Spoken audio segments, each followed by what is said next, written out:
Bien, son las 10:32. Viendo el número de participantes, creo que ya puede ser un buen momento para empezar esta radiografía de la pobreza visual infantil en España. Salvador Alsina, soy el presidente de la Asociación de Utilidad Pública Visión y Vida. Esa asociación se fundó en 1955, es decir, que tiene ya una buena colección de años de historia, con el objetivo de mejorar la salud visual de los españoles de manera general. Buenos días, gracias a todos los que os habéis conectado para ver esta presentación. Y el primer punto del que deberemos hablar es definir qué es la pobreza visual. Hemos oído hablar mucho del umbral de pobreza, etcétera, pero cuando lo definimos sobre la visión, la pobreza visual es la imposibilidad económica que puede tener una familia para hacer frente al gasto que supone la compra o la renovación de equipamientos ópticos o de terapia visual si fuese necesario, gafas, lentes de contacto o terapia visual. Este término de pobreza visual no es nuevo. Digamos que en la primera gran crisis o la más reciente gran crisis de 2008 se detectó que muchas personas, debido a problemas económicos, no renovaban sus equipamientos ópticos a pesar de tener pequeñas modificaciones de graduación, de cuarto de media dioptría. Después de la crisis del COVID-19 y con las afectaciones visuales que tuvo, fue cuando acuñamos por primera vez ese término de pobreza visual.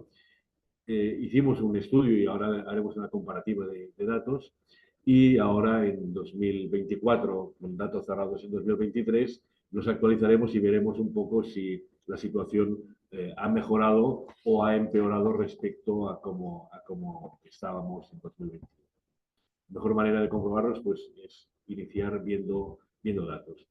En 2021, la tasa de pobreza, de acuerdo al Instituto Nacional de Estadística, era del 20,7, con lo cual en el total español las personas que estaban bajo este umbral de pobreza eran casi 10 millones de personas, y teniendo en cuenta también datos del Instituto Nacional de Estadística sobre las personas que emplean equipamientos ópticos, pues eso quería decir que había 6 millones de personas con algún problema visual y con problemas o con el riesgo de tener pobreza visual y por tanto no poder atender a la corrección necesaria.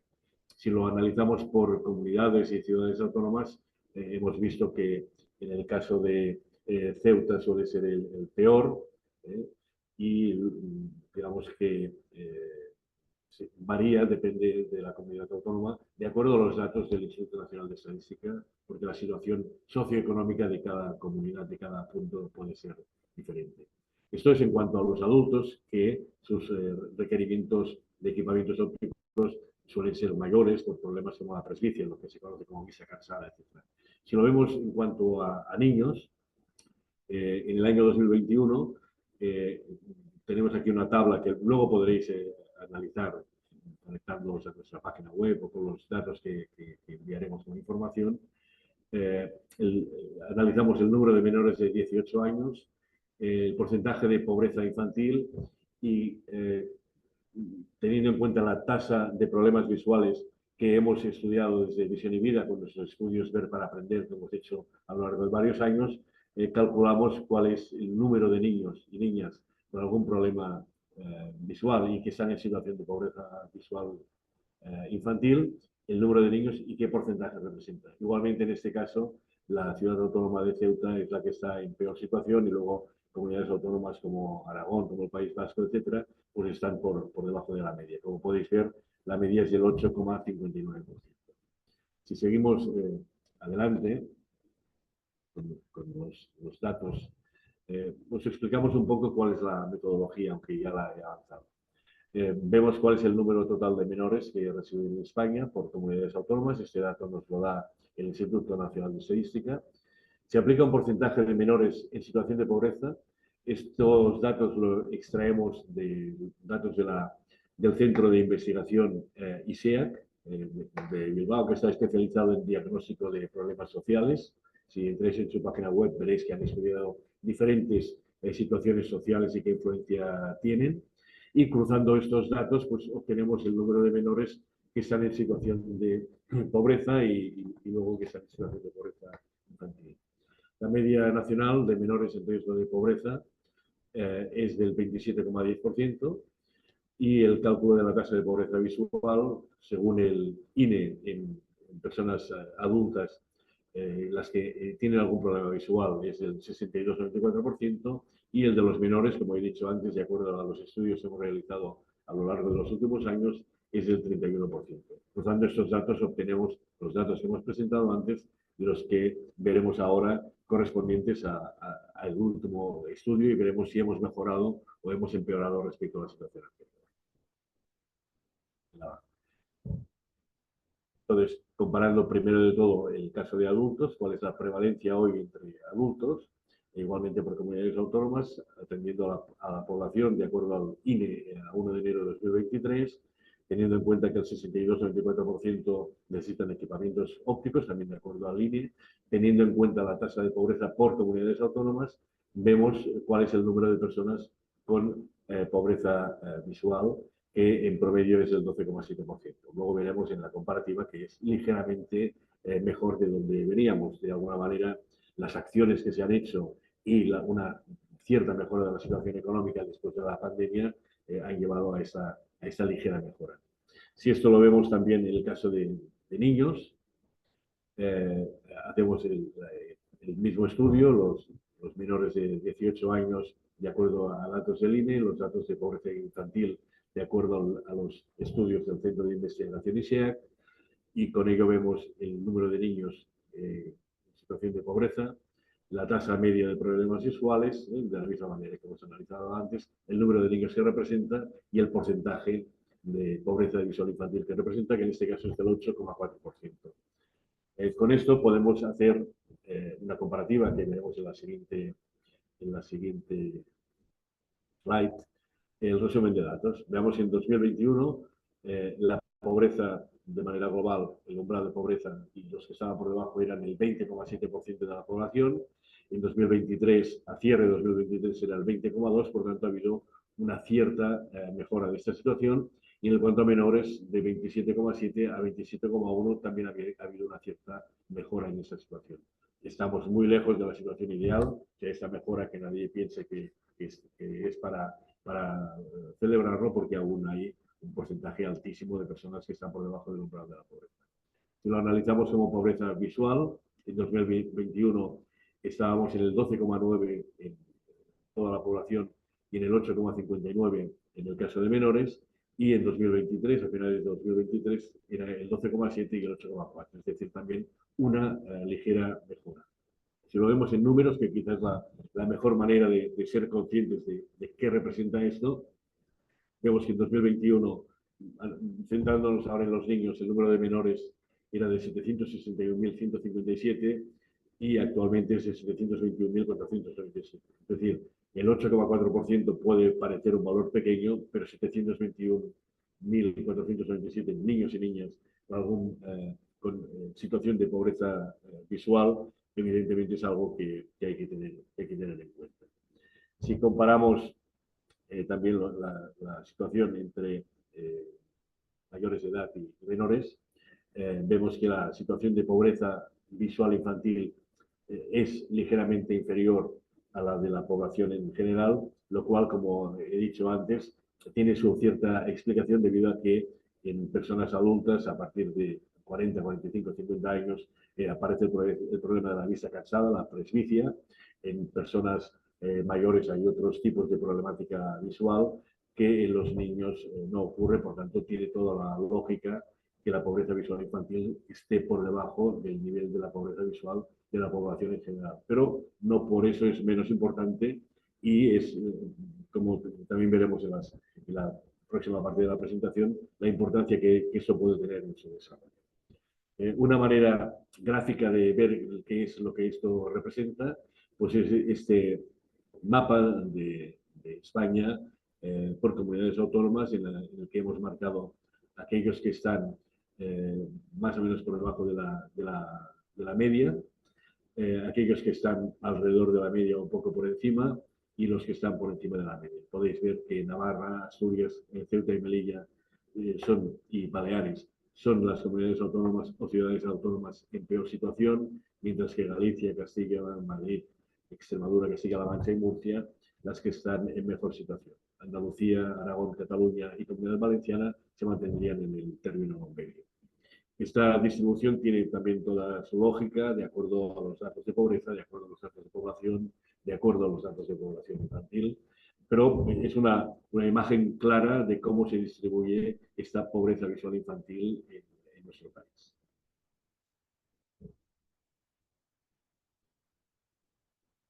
Eh, Aquí ponemos una pregunta, ¿por qué hay que solucionar este problema?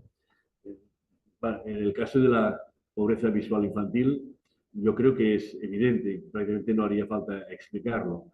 La población infantil que está en su edad escolar, sea en situación infantil, eh, primaria, ESO, etcétera, si tiene algún problema visual, difícilmente va a poder seguir sus estudios con regularidad. Aquí hemos puesto que la pobreza aísla, excluye y reduce las oportunidades de futuro. Eh, Además, no ha salido, pero es algo que es de sobra conocido, que la pobreza se hereda, desgraciadamente, y por tanto, si además de heredar la pobreza no hay posibilidades de adquirir una formación adecuada, el futuro de estos niños y niñas que ahora están en situación de pobreza visual va a ser más complicado de lo que debería. Y comprobamos en la siguiente. Eh, ¿Qué es lo que proponemos para lograr un 0% de pobreza visual? 0% será difícil, pero lo más cerca posible de este 0%. Lo primero de todo son las revisiones. Es decir, no arreglamos nada eh, o arreglamos muy poco con algunas de las soluciones que se han hecho de reducir el precio de gafas lentes de contacto o hacer dar valores económicos para compensarlo, sino que lo primero que hemos de hacer es saber realmente cuántos niños y niñas no ven bien, porque en estudios como Ver para Aprender, que antes he comentado, hemos visto que el 59% de las familias no revisan a sus hijos. Sí que se hacen revisiones pediátricas, pero en esa revisión pediátrica no es el especialista oftalmólogo o óptico optometrista quien la realiza, sino que suele ser el pediatra, y la revisión es muy elemental. Por tanto, el primer punto a solventar, y es lo que la administración debería escuchar, es que hay que revisar a todos los niños. ¿Cuál es el segundo punto? Ahí sí que entramos en ayudas visuales a quien las necesite. Cuando alguien ofrece ayudas visuales sin haber revisado, está empezando a resolver el problema por el tejado cuando hay que empezarlo por el punto más bajo. Primero revisiones, luego ayudas visuales a quien realmente las necesita. Hay que hacer un buen cribado y ofrecer soluciones a los más vulnerables, principalmente a todos estos que hemos visto que tienen pobreza visual infantil. Y el tercer punto, que ya hemos trabajado mucho, pero que no hemos conseguido aún ningún avance con la Administración, es que exista un plan estatal o un plan nacional de salud visual para toda la población en general y particularmente la que está en situación de vulnerabilidad. Hay unos libros de salud desde que un niño nace en cuanto a vacunas, en cuanto a revisiones, etcétera. Si eso incluyese una auténtica revisión visual en todas las etapas de la vida. Nosotros, exagerando, decimos desde el momento del nacimiento hasta nuestro último día, mucha de la problemática de la enseñanza o en el trabajo o en la tercera edad podría quedar solventado. Por tanto, resumiendo, primero hay que revisar, luego ayudar a quien lo necesita, pero hay que tener un buen plan nacional de salud visual para que toda la población cuide y tenga cuidado de su salud visual.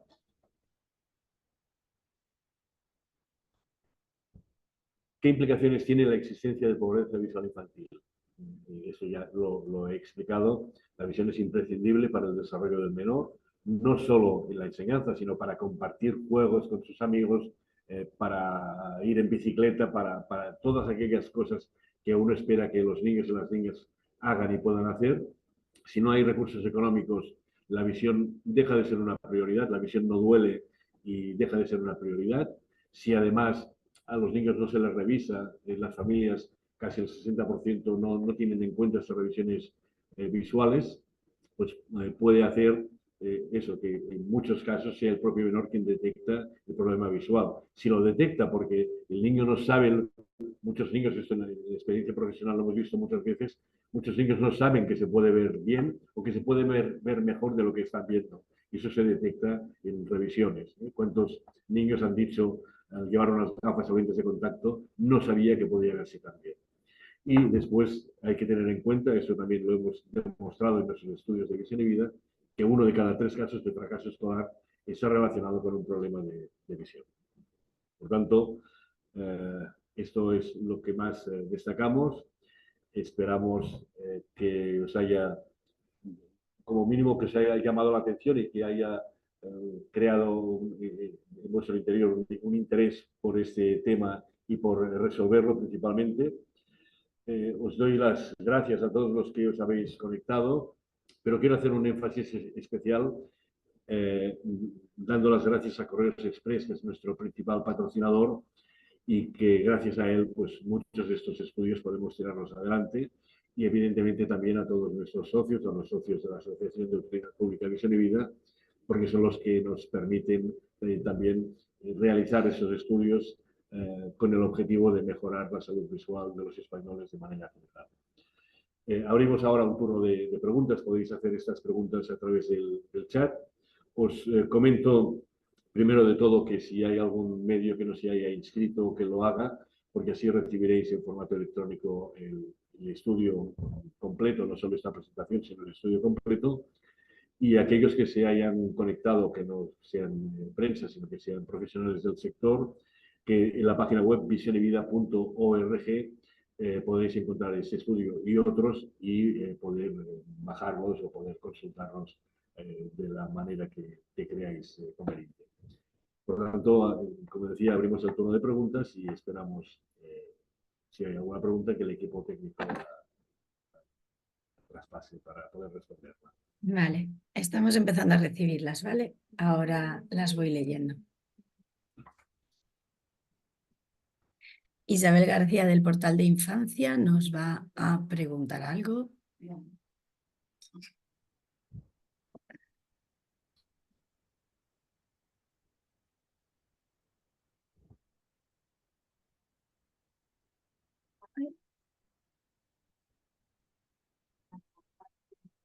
Vale, por ahora estamos recibiendo emails para enviar el estudio.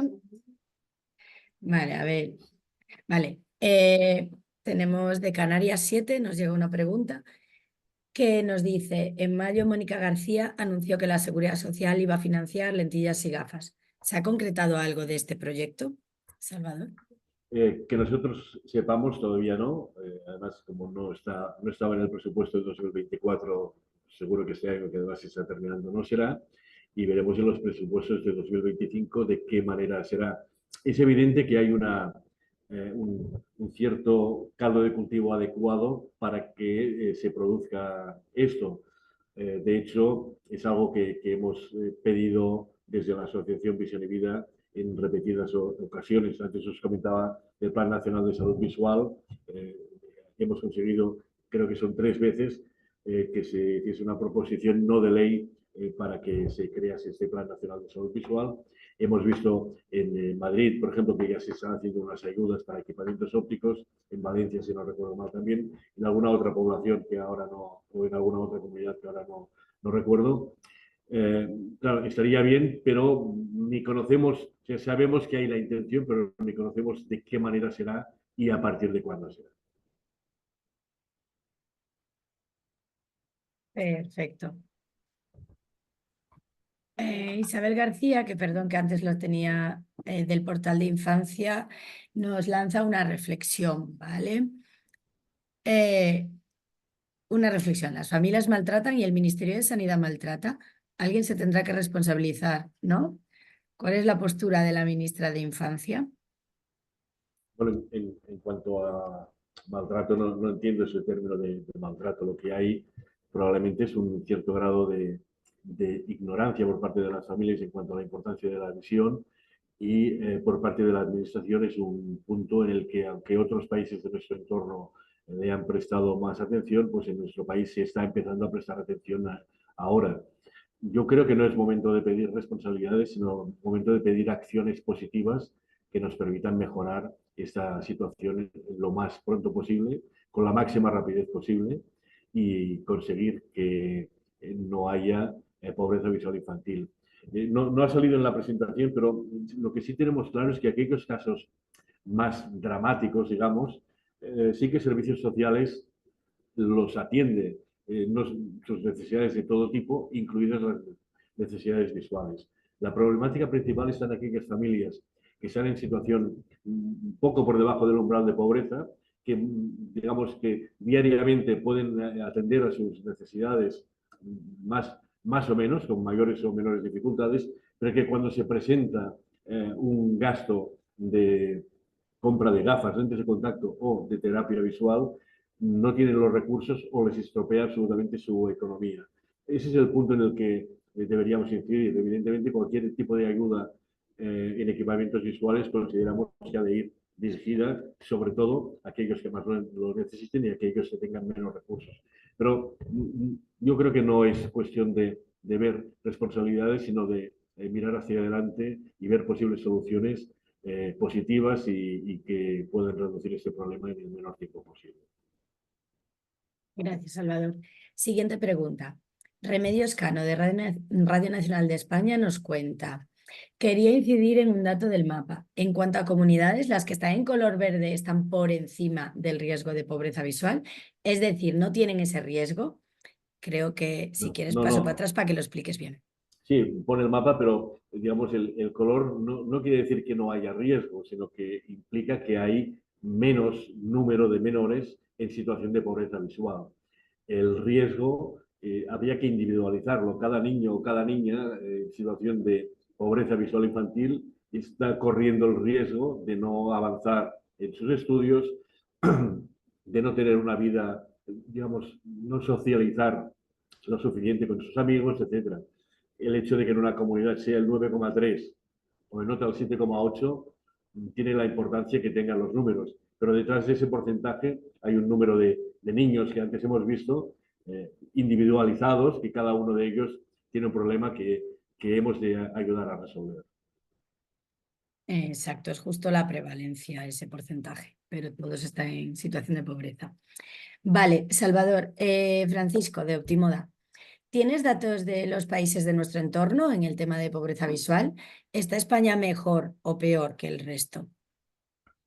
Bueno, pues aquí la respuesta sería que no tengo datos. Sí tengo datos de que hay ayudas para la compra de equipamientos ópticos en los países que están a nuestro alrededor y en cambio, en nuestro caso, no hay ayudas generales, sino algunas ayudas particulares en algún punto. Hemos de suponer que, dado que de manera general los aspectos relacionados con la visión están probablemente más cuidados y hay estas ayudas, que probablemente pues, Francia o Italia o Alemania estén mejor que España en este sentido, pero no puedo asegurarlo porque no tengo los datos. Vale, un segundito. Perdonadme, pero se me acaba de ir la luz. Vale.